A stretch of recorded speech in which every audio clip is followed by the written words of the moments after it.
Hi, everyone. Thank you for tuning in to our podcast today. These podcasts are brought to you in part by our sponsors who really truly are what make these podcasts possible every week. O'Fallon Nutrition is a company that I've worked with for over 15 years. They're independently owned and operated, located here in O'Fallon, Missouri, right off of Highway K and Mexico Road. I call this place the Whole Foods of St. Charles County, but even if you are not located on this side of the river, it is still worth the drive. I can remember working all the way down at Powerhouse and still sending people out to O'Fallon Nutrition for their supplements. They are more than a supplement company. You can get grass-fed beef, salad dressing, seasoning for your cooking, hair care products, makeup, deodorant, toothpaste, essential oils, and all the vitamins and minerals that you can think of. If you're looking for clean, whole food nutrition, as well as home care, house care, skincare products, O'Fallon Nutrition is your place. You can take a look at them at o'fallonnutrition.com, or if you'd like to have something shipped, if you're listening to me from outside of St. Louis, you can certainly have items shipped. I know they do free shipping if it's an order over $50, and the phone number is 636-240-5283. Again, it's o'fallonnutrition.com. As well as if preparing your food on a weekly basis is your primary excuse for why you're not able to stay on a good, clean eating program, which is something that I hear very regularly from my clients, I would ask you to please take the time to check out Pure Plates. It's pureplatesstl.com. They are a phenomenal place. We get our food from there during the week. They deliver to our Integrity location. They will deliver to your house. They also are just available for pickup. You can go to their Chesterfield location or their Kirkwood location and just pick up meals for the day, as well as just having them delivered right to your door. So if preparing your food is your main excuse for why you cannot stay on a healthy eating program, then I would suggest just stop by Pure Plates. Just try it. If you're trying to lower your blood pressure, you're trying to lower your cholesterol, you're trying to get your blood sugar down, try to do Pure Plates meals for a week and just see how different you feel. These are organic meals. They are gluten-free. If you need them to be, they can be dairy-free. They are soy-free. You're not taking any processed sugars or meat-curing agents or preservatives. They really, truly believe in nutrient-dense meals that are just whole food nutrition. And I've had my clients, or I've made recommendations for my clients for years at Pure Plates. It's pureplatesstl.com, or you can call them to ask questions at 636-778-3555. Again, remembering that they have a location in Chesterfield as well as in Kirkwood that you can just run by and pick up a meal today. Everyone always asks me where I get my meat from, and given that I really eat meat on a daily basis, typically beef primarily, my meat is very important to me. I have an autoimmune condition and I want grain-free, corn-free meat, and I just haven't found the confidence in stores in knowing that I'm getting 100% grass-fed, grass-finished beef. And I have searched and searched and searched for the right farm, and I have found the farm. It's fedfromthefarm.com, fed, F-E-D, from thefarm.com. These farmers are amazing. It's a family. They're here in Missouri, and they have the desire, just like I do, to see people well and to see people healthy, and they put a lot into what they do. It's such a wonderful family to support. They do offer 100% grass-finished, grass-fed, meaning that's it. A beef, and I get my ribeyes, I get my ground beef, my ground sirloin, I get my chuck roast.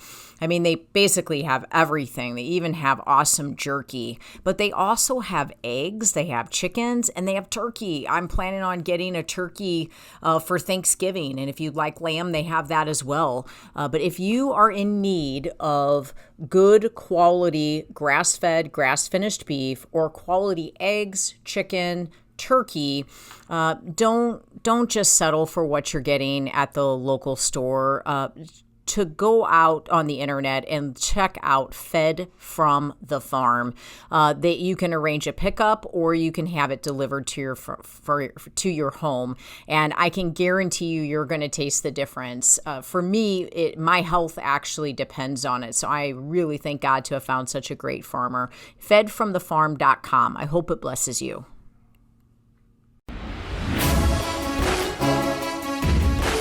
Welcome to Faith, Fuel, and Fitness, the Integrity Way, with your hosts, John and Debbie Morris from Integrity Training Systems.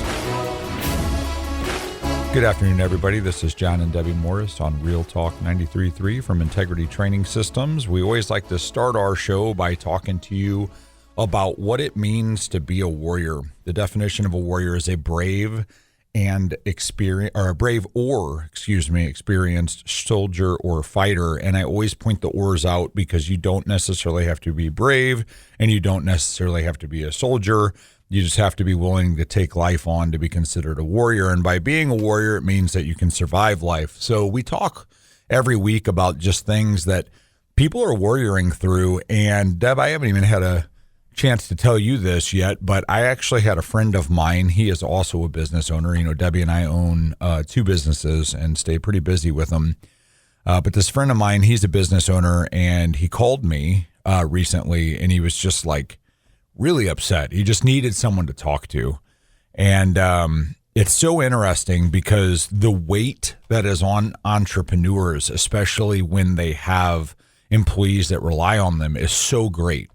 A lot of times I think it's easy as an employee, having been one for obviously most of my life until the last decade.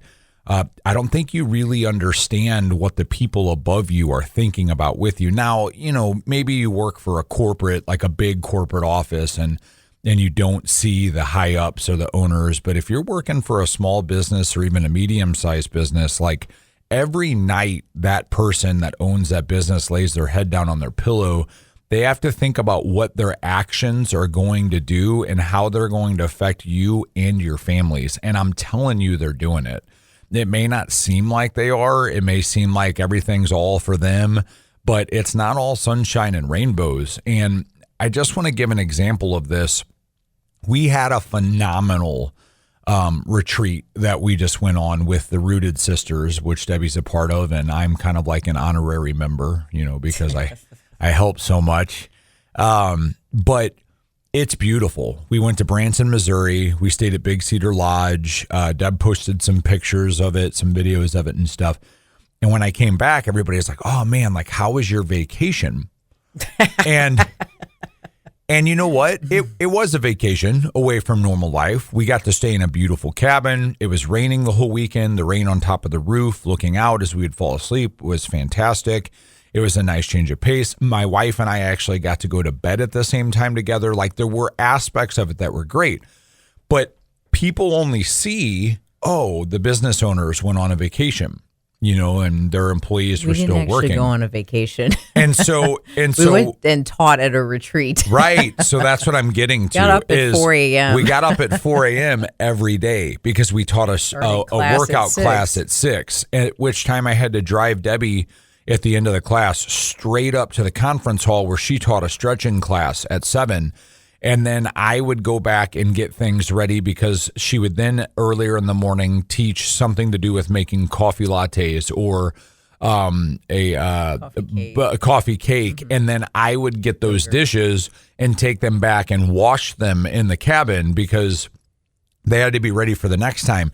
We had to pack a tremendous amount of stuff. We took a countertop oven literally with us so that she could make this stuff. Like, the preparation and the work that went into it was 100% totally worth it. But the point of this conversation isn't to be like, guys, we don't get a vacation, we work. It's that when you look at something from the outside, it's easy to think someone's got it better than you and that there's not a struggle there.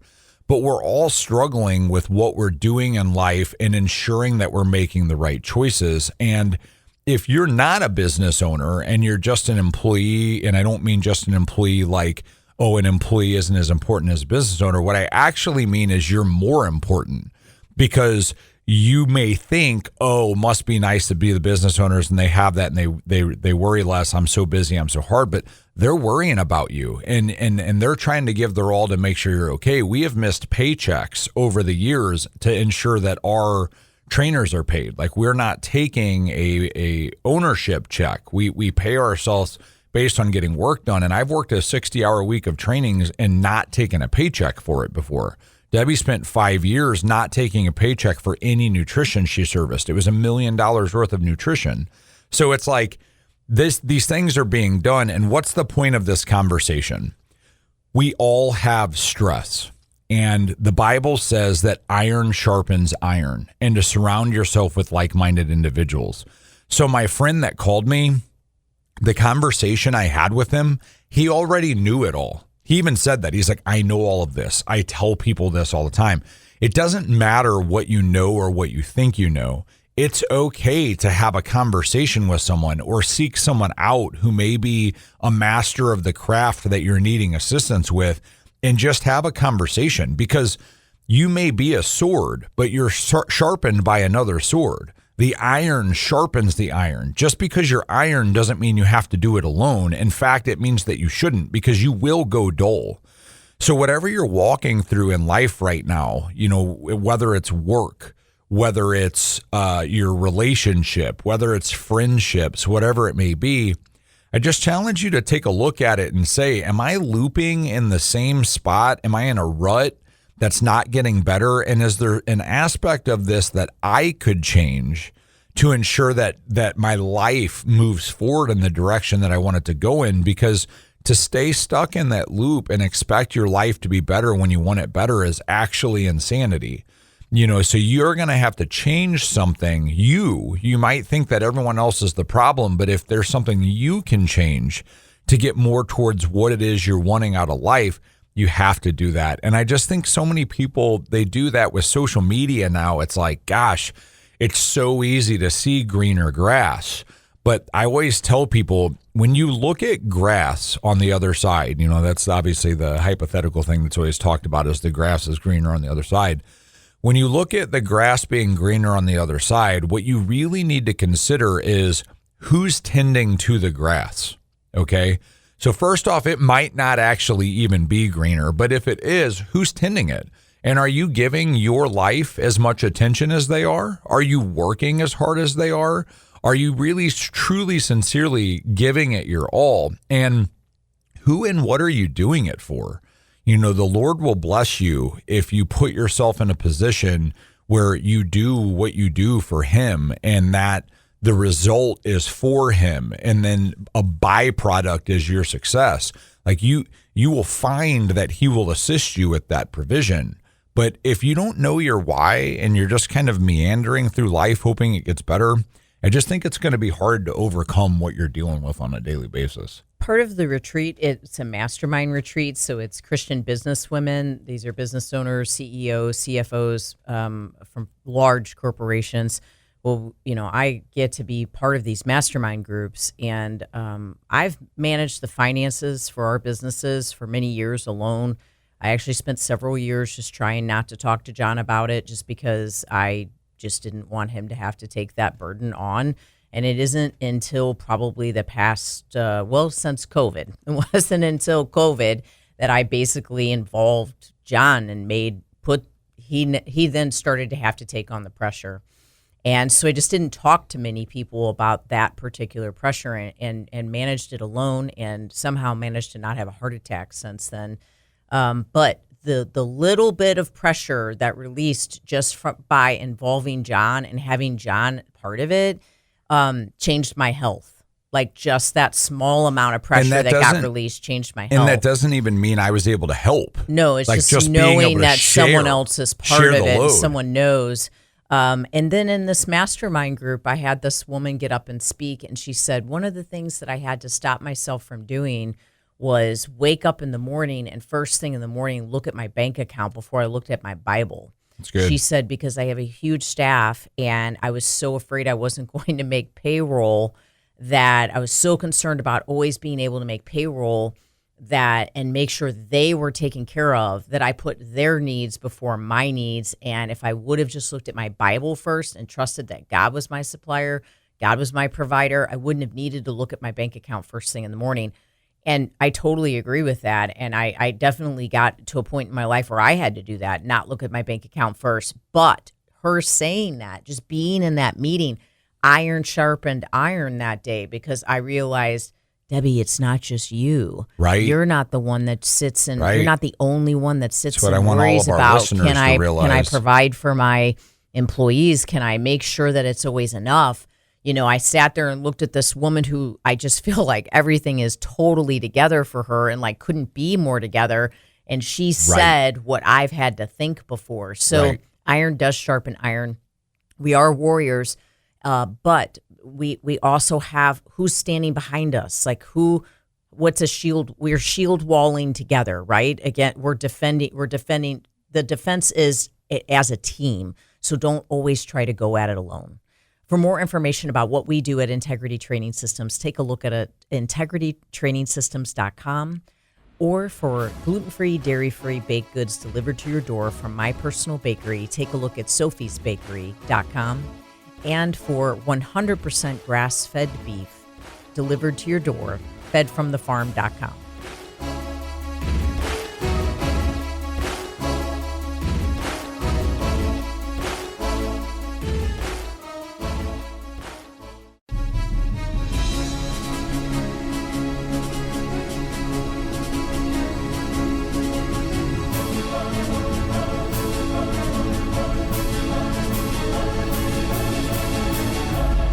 Welcome back, everybody. John and Debbie Morris on Real Talk 93.3. We're with Integrity Training Systems talking to you today. We just got done speaking about what it means to be a warrior.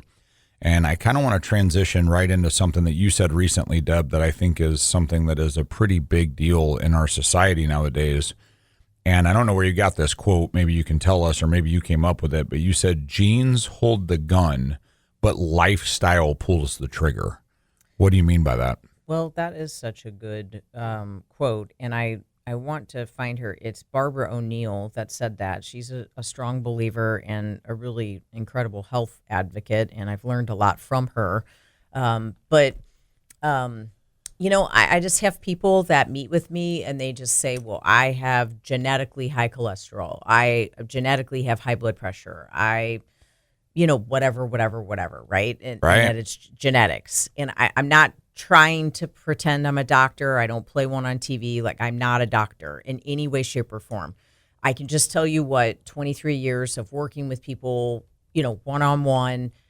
I'm basically I'm a research person. Basically, You're a research specialist. Exactly. I can tell you what I've learned from so many people. Well, at the end of the day, our genes are impacted by our choices and by our lifestyle. And so I use the example of my life in growing up. When I was growing up, my family's from Kansas. We had biscuits and gravy for dinner probably 3 times a week, and with bacon and with eggs, primarily because it was cheap and you could feed an entire family on it. We had fried chicken. We had vegetables with everything that we ate because we had a garden. But we also ate a certain way, and it was like a steak that was cooked in a skillet, and it was breaded, and it had a bunch of mushroom soup on it. Like nothing was super clean. Okay, it really wasn't. And so, all of the sudden, my dad had a shift. Now, I don't know. My dad did not go to the doctor growing up, so I don't know what this defining moment was for him. But he had a shift, and I've never really had the discussion with him. I would say I was probably in the 2nd grade, maybe 3rd grade, and Dad just stopped frying chicken, and he started grilling it on the Weber grill. He stopped soaking vegetables in butter, and he started steaming them, or he started just basically putting them on the grill. When we would go to restaurants, my dad would order a vegetable plate. He would have, meat, but he would order a vegetable plate, and I would want to do everything that he was doing, and I just started basically changing. Now, my brother and sister didn't. They were still sort of like eating pancakes and bacon and the stuff that we were, kind of used to growing up, because they were older. They were 10 years older than me. So they had kind of had such a pattern.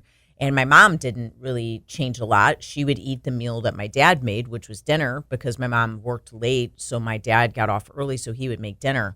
And so she would eat that meal, but she didn't go to the gym. She would only walk outside. That was the only exercise she would do.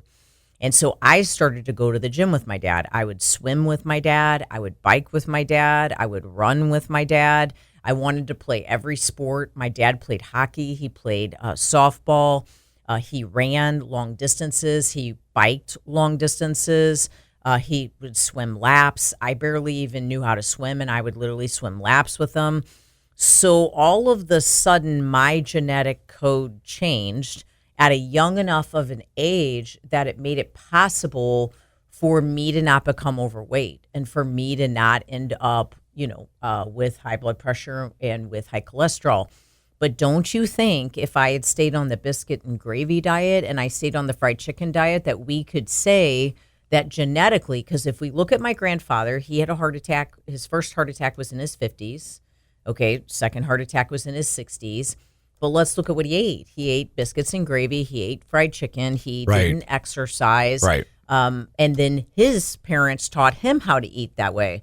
Well, my mom had a heart attack when she was in her late 60s. I'm sorry, she was in her early 70s. So she's had a heart attack. But at the end of the day, how are the genetics created? I mean, are we creating some of those genetics? Correct. And can we change them? So what's happened is that we've made it possible for my daughter to have different genetics. Well, actually, my dad made it possible when he made that change for my daughter to have different genetics because I feed our daughter differently. Now she has, we only have 50% custody and she's ate differently at different homes, but we have changed the possibility for her genes. And then on the very same note, I want to mention that, over the years, as my parents have aged, my mom has fallen and broke her hip. She has fallen and broke her kneecap. She has fallen and broke her shoulder and has had major surgeries because of it. My dad's fallen more times than I can count, and he's never broke a doggone thing. He's strength trained his entire life. He still has dumbbells that he uses on a regular basis. He has muscle. He has always had muscle. My mom never built muscle. I love my mom more than anything. She's the most adorable woman you're ever going to meet. I'm not putting her down. I'm just showing you two completely different lifestyles and then two completely different lives because of it. But I just truly believe that we can change genetics. Well, you just have to look at it as what are the actual internal genes of the body, okay, and what can you pass on to your next person? So you're talking about genetics versus habits of heritage, okay? So when you think about where you're coming from, I remember growing up that we would go every Sunday after church. It was where are we going for lunch? And I mean, we would go eat Mexican buffet or we would go eat buffet. I mean, it was always as much as you could eat and you're crashing in the afternoon.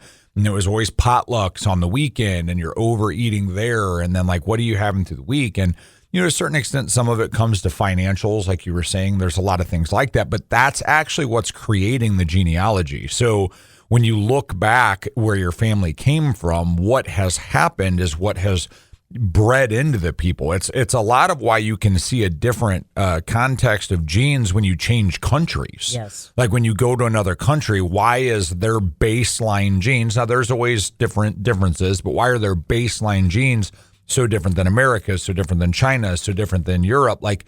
The differences are because of where they've come from in the past. And so you can start to alter that. Now, I'm not saying that you bring food in the genes inside of your body might change rapidly in that moment right there, but you could absolutely be changing what your grandkids look like by changing what your kids get and then it going on. But there is a certain amount that it is there. That's your genes. That's your walk, your cross to bear. But what I challenge people to do is instead of leaning on that like a crutch, make that the one variable you can't control by controlling everything else. So if you tell me, nope, I just have this disease and I have to deal with that. Okay, well, then your food needs to be on point. Then you have to be doing cardio every day. Then you need to be regimented about your vitamins and medications that you're taking. So saying that you can't do it, that's no longer viable because you have to control those elements because you have something you cannot. For more information on what we do at Integrity Training Systems, take a look at integritytrainingsystems.com or give us a call at 636-299-2208. For gluten-free, dairy-free baked goods from my personal bakery, take a look at sophiesbakery.com. And for 100% grass-fed beef delivered to your door, take a look at fedfromthefarm.com.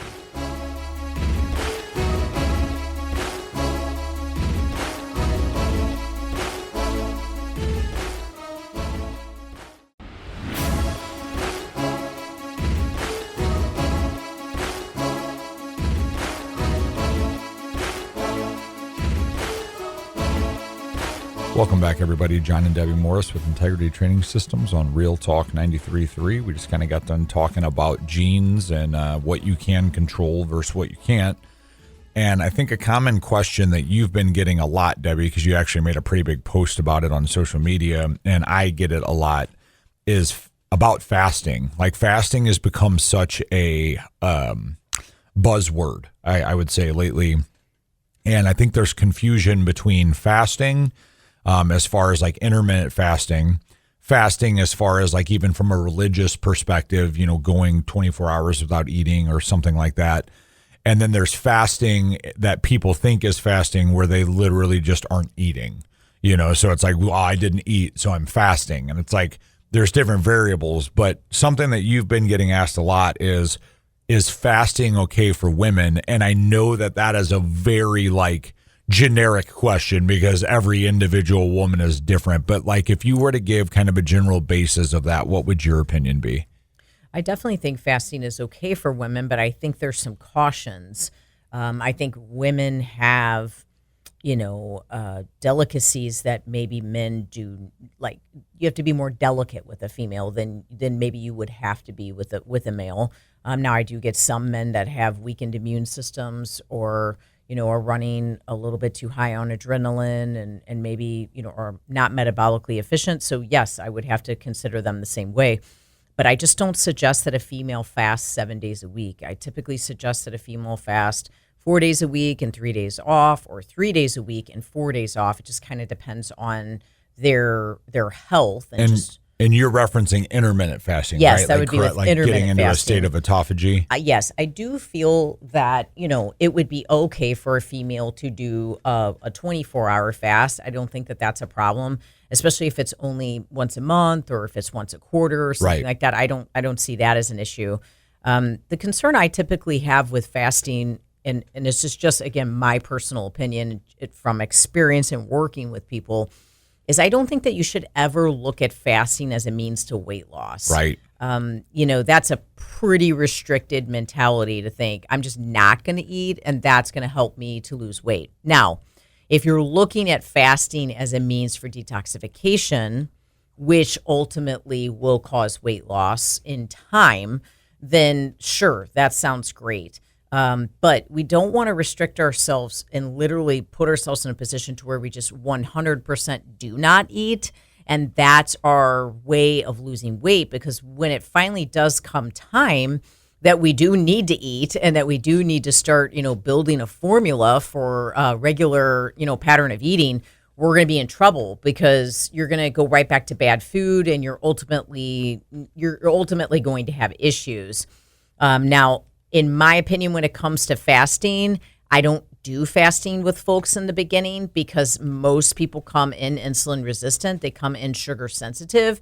And I feel like that becomes a stressor to the body. So if the body is in more of an insulin dependent state, I feel like it's almost like a cortisol spike when you force a person to fast. So I work really hard to help a person to get into a fat adapted state so that the body is using body fat as an energy source during the fast instead of it needing another log on the fire for blood sugar and for insulin. So working hard to get a person into a fat adapted state for fasting, I think, is a safe way, a safe approach, and very important. Well, and I just think that it's interesting, like you said, 4 on 3 off, some kind of mix like that, 5 and 2, whatever it may be, because this is another one of those things, since there's so much information out there online. Like you said, people are using it for weight loss, and it's like they're either on or they're off. You know, I find so many people like, yeah, I've been doing intermittent fasting, and they've been doing it for 60 days, and they've literally done it for 60 days. Like, they don't realize the science of putting together what you just said. And it's no fault of theirs. It's just that they've Googled what does intermittent fasting mean, and they see the benefits of being put into a state of autophagy and being put into a higher metabolic state, and then the calories are being burnt and their gut is being healed and they're essentially losing weight. And it's like, wow, that all sounds great. But it's no different than being told to do a ketogenic diet or a carnivore diet or a Mediterranean diet. Like, there's reasons for everything, and there's a way you have to put it all together. And, you know, what are your goals? You know, like, are your goals to get your gut healthier? Is it a detoxification process? Like you just said, like, are we doing a fasting to detox? If you're someone who's trying to gain muscle, in my opinion, it's going to be pretty hard to do a lot of intermittent fasting, because your window that you're expecting to get the amount of calories in that you need to fuel the tissue you're trying to grow go down.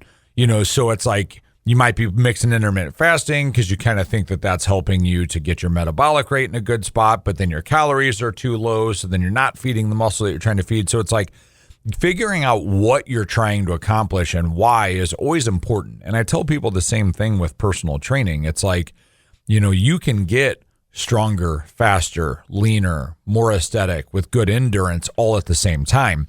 But it's kind of like a star, okay? If you think about a star shape and you've got all the points of the star, 5 points, the points I just said.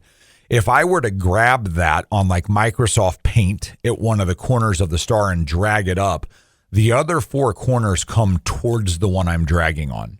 So yeah, those points are still being changed, but the one that I'm really pouring into is changing more and therefore taking away from the others. So this concept of I'm just going to do it all at the same time is kind of tough. And I find that a lot of times people try to use fasting and even keto to do that. Like, well, I want to, you know, lose body fat, get buff, and stay strong and fast and be metabolically sound all at the same time.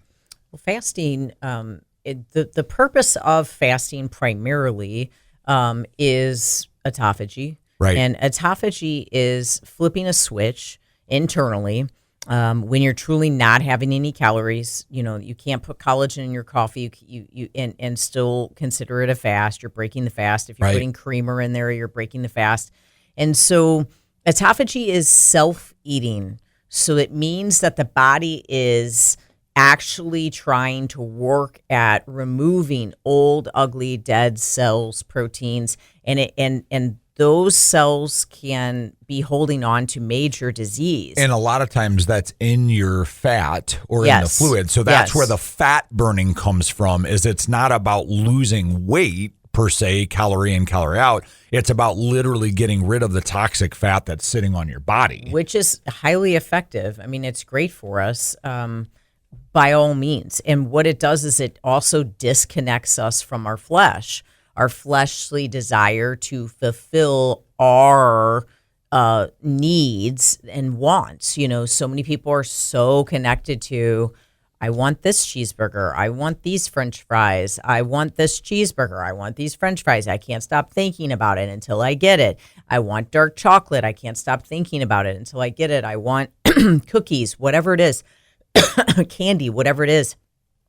We're trying to fulfill our self and our selfish needs and what we need versus really fulfilling the call and purpose that God has for our life, and knowing that we actually really need to be healthy and strong in order to do that, which means we actually really need a really well-balanced diet.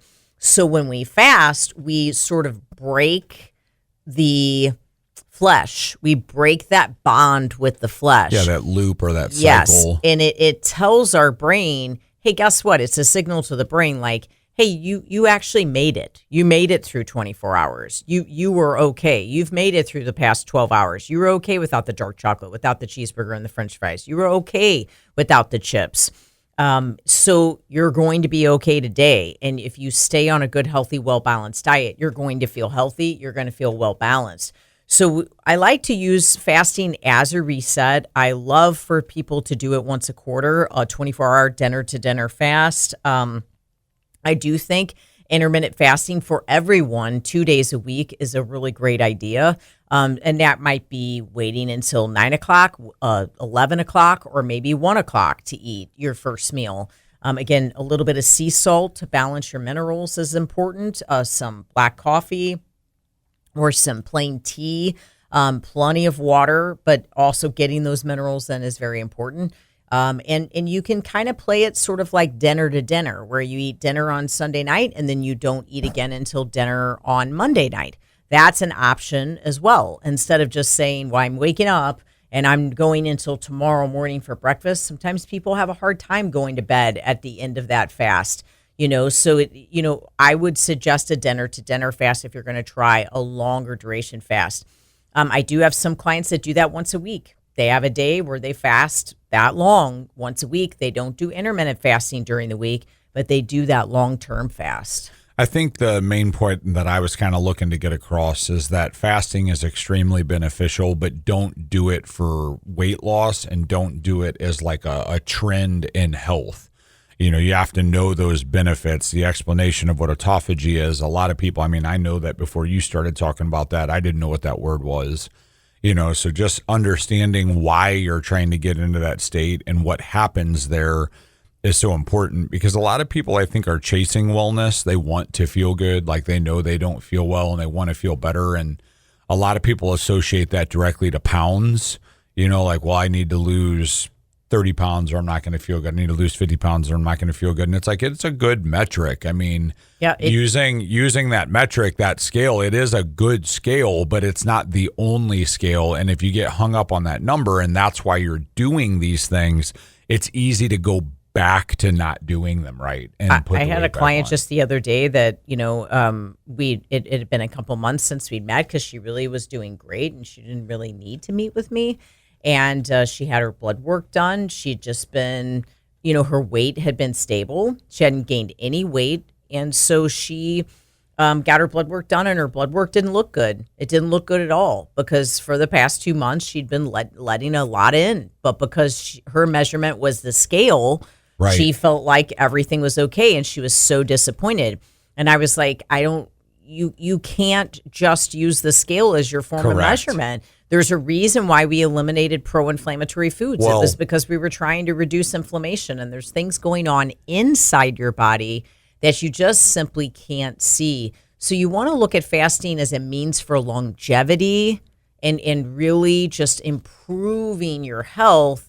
But at the very same time, you also want a very well-balanced diet and you want to nourish yourself. That's how you should look at the whole situation, is for longevity and well-balanced health. Because at the end of the day, like if you're chasing any number, how big are my biceps? How much do I weigh? How fast can I run this?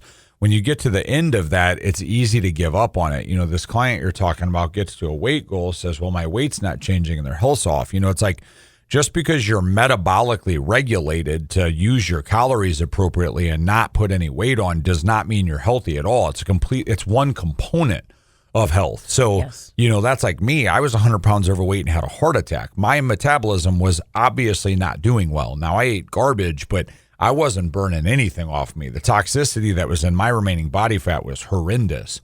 Now, I've got myself so metabolically efficient that I probably could eat these things almost every day, cakes, candies, things like that. And my weight probably wouldn't go up because of my level of exercise right now. But I promise you, I'm not going to feel good. It doesn't mean that you're healthy on the inside just because the scale says something. For more information about what we do at Integrity Training Systems, take a look at integritytrainingsystems.com or give us a call at 636-299-2208. For gluten-free, dairy-free baked goods, take a look at sophiesbakery.com. And for 100% grass-finished beef, take a look at fedfromthefarm.com.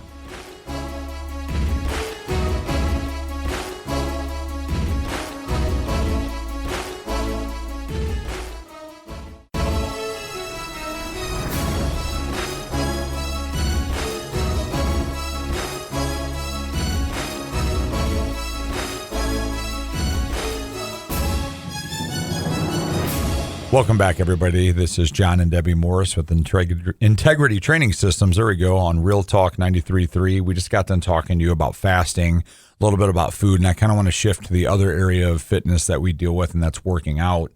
A common question that we get a lot of is, when is the best time to work out? And much like is fasting good for women, which was our question of the last segment, this is kind of a loaded question because it really is different for everybody. And we were just kind of talking on the break there for a second with our producer about working out in the morning. And I believe that working out in the morning from a strictly physiological and neurological perspective is the best, in my opinion. And the reason for that is your body's fresh, you're not worn out from the course of your day.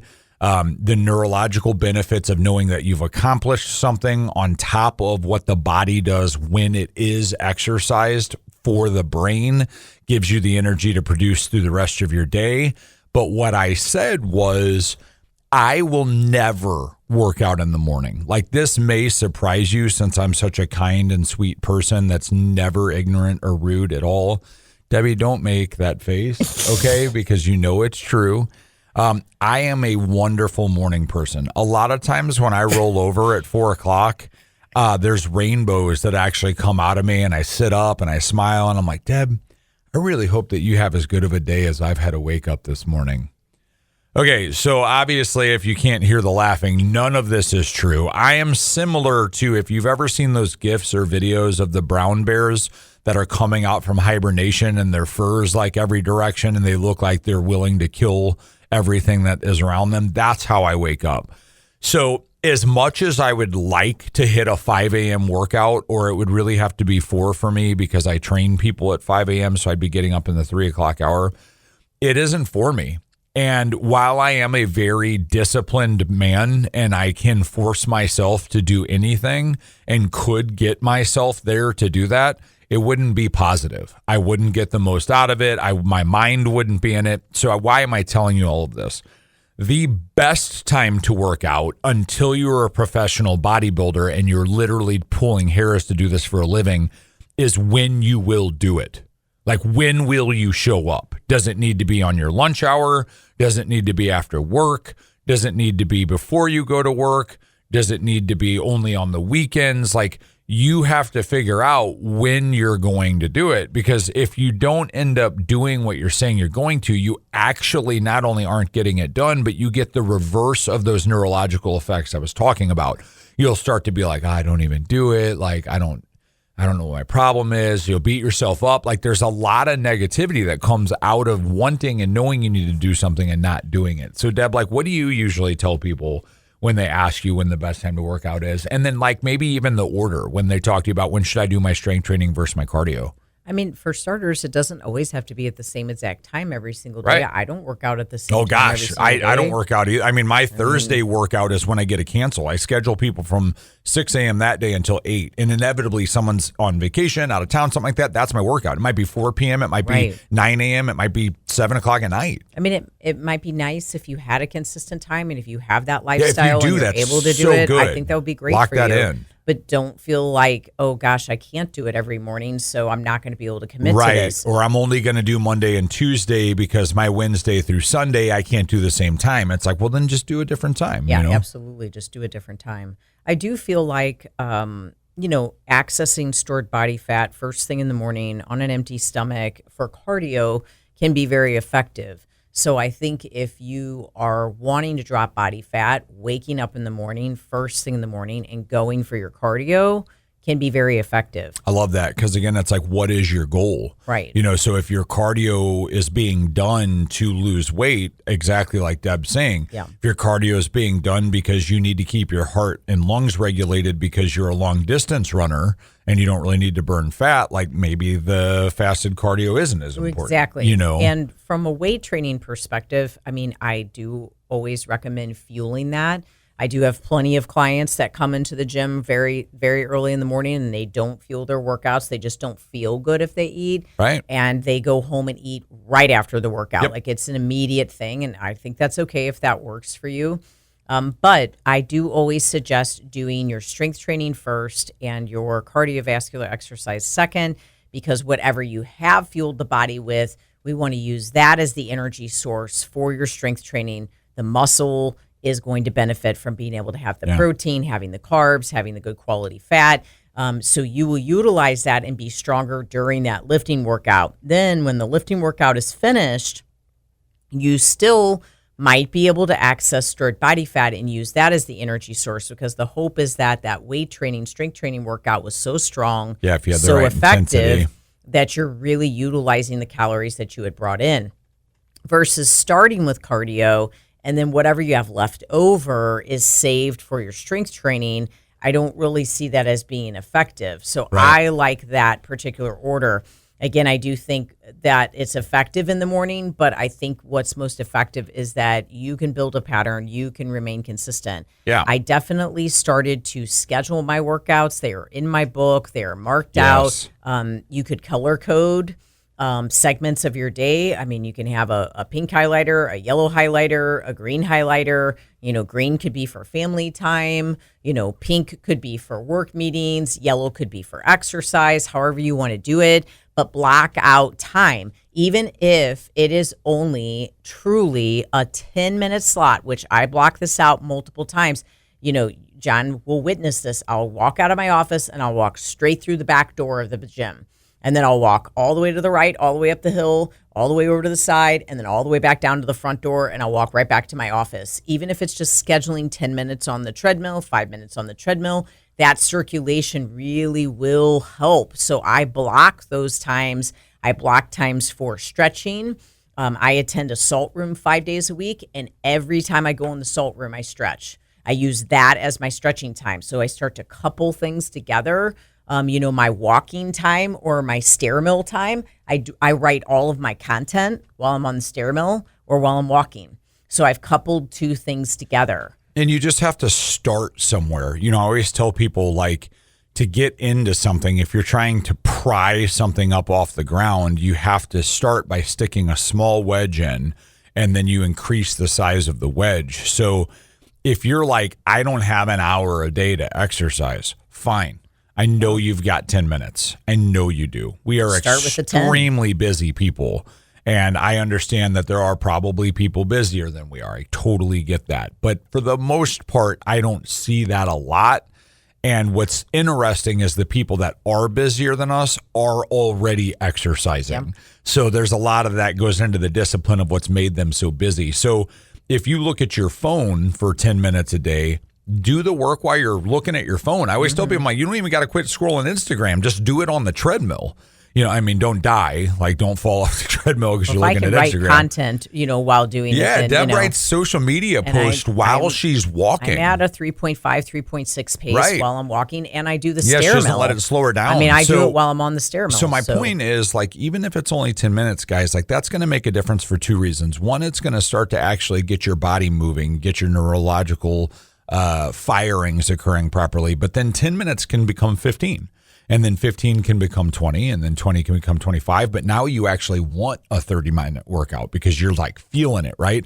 And it all started with the 10 minutes instead of the continuous, well, I don't have 4 hours a week to work out this week. You know, I don't have an hour each day to do this. And the next thing you know, it's been 4 years and you've been saying the same thing. I have a YouTube video that is titled, and you may look up Debbie Portell Morris, but it's titled, You Do Have Time to Work Out. And the reason I have that video is because I had a season of my life where I didn't get to work out in the gym. I had dumbbells in my bathroom. I had dumbbells in my kitchen. I had bands in my bathroom. I had bands in my kitchen. And I did a routine, and the routine didn't take a long time, but I did it every single day, and I just made it happen, and I maintained my muscle tissue, and nobody knew that I stopped working out in the gym. But it just was a season where we were fighting for our lives, you know, just basically to stay strong and for everything to be okay. And that's I didn't give up. I kept working out, but I made it work. I used what I could use. And so there's always a way. Where there's a will, there's a way, you know, and like John said, carve out some time. Don't just keep saying I can't do it or I don't have time. Start. When you start, you'll be inspired, you'll be encouraged, you'll be motivated, you'll want to continue.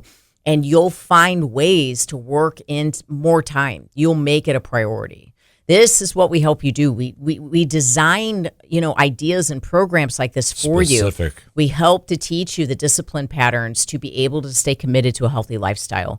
For more information about what we do at Integrity Training Systems, take a look at integritytrainingsystems.com or give us a call at 636-299-2208. For gluten-free, dairy-free baked goods from my personal bakery, take a look at sophiesbakery.com. 100% grass-finished beef from fedfromthefarm.com. Thank you for listening, and God bless you.